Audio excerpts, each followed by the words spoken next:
Bahasa Indonesia, berupaya melestarikan bahasa daerah, serta menguasai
beberapa hari lamanya.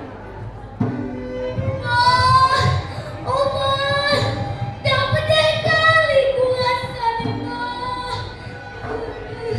Tolonglah awak ni, Pak. Tolonglah. Berjauhan tinggalku kena. Yok, oh yok. Malah kita bawa anak yok ke adukan yok. Oh lah, maulah kita bawa.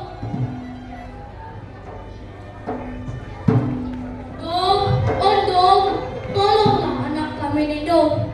Tolonglah. Duduk kalian siap sekejap.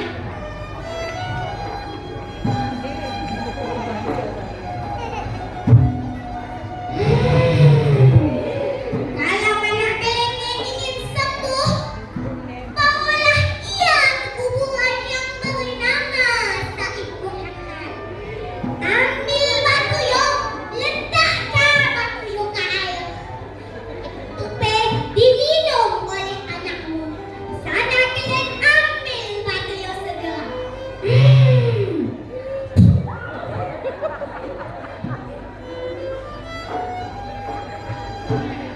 Ini Ken, kuburan yo.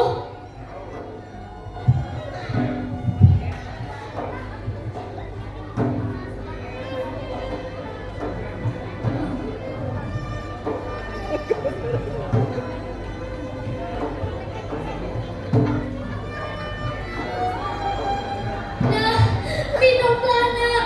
Lok lok lok lok lok lok lok lok.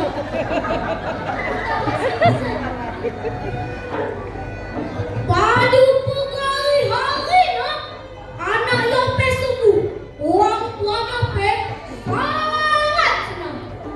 Tetapi batu yo dah cakap lagi kat rumah. Peristiwa kejadian Tupe menjadi buah bibir masyarakat. Kampung Padang Kedondong mengalami pemekaran wilayah. Daerah yang sudah terkenal dengan batu berjalannya harus menentukan namanya sendiri. Masyarakat setempat menamai kampung yo Kampung Batu Malema. Mak,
Ambe nak cerita.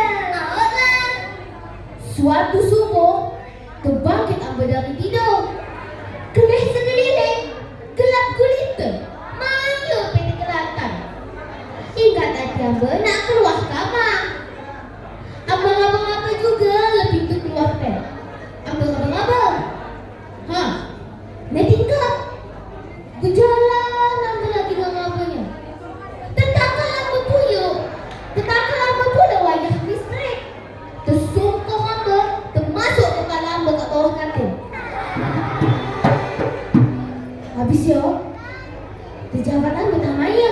Rasanya sejuk lembut, sejuk lembut. Dalam hati Ambe, maya lah benda yang kujabat ni. Tiba-tiba hidup lampu teh. Nak tahu maya yang Ambe jabat? Rupanya kodok yang Ambe jabat teh. Melompat kodok teh, melompat Ambe juga dengan terkejutnya. Rupa-rupanya betul lah Ambe teh mimpi.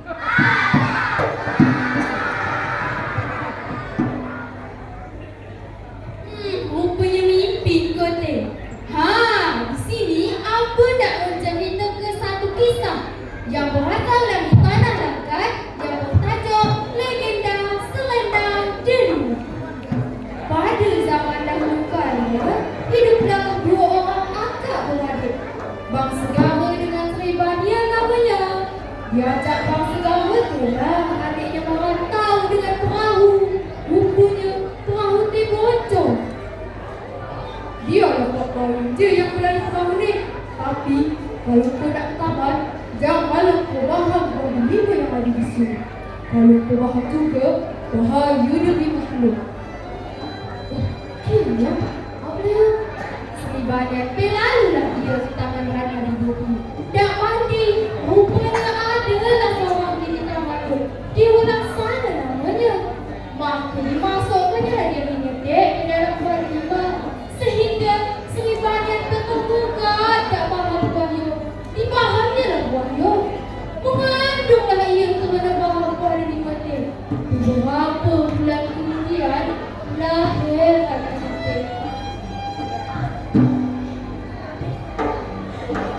Oh, selendang kelima buah hati Amboi. Amboi terpaksa harus masuk ke empur dalam peti itu. Kerana perintah abang dia lah sana.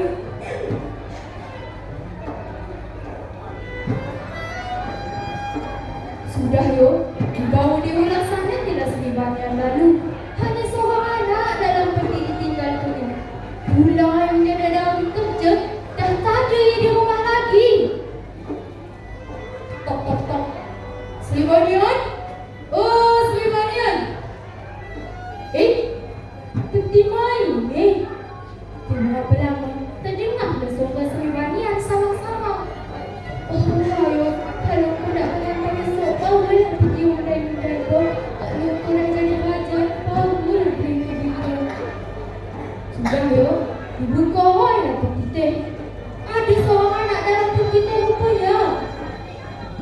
Kelih, kan Ambe dah kata, mesti ada perempuan dalam peti teh. Kau orang tak percaya. Sekarang, kita mesti bunuh dia. Disiksalah selendang kelima oleh nama orang yang bisa-bisa. Singkat cerita, pulanglah Raja Bang Segara terang berlalang. Didengar Raja teh pula seorang anak syair. Sri Bania,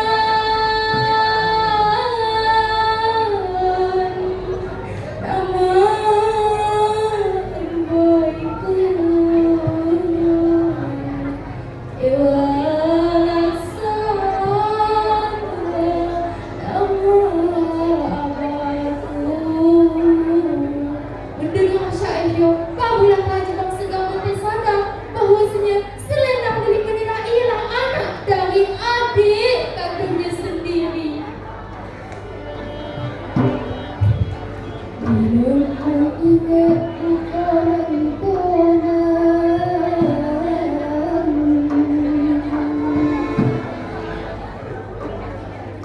masa yang lama terbayang-bayang.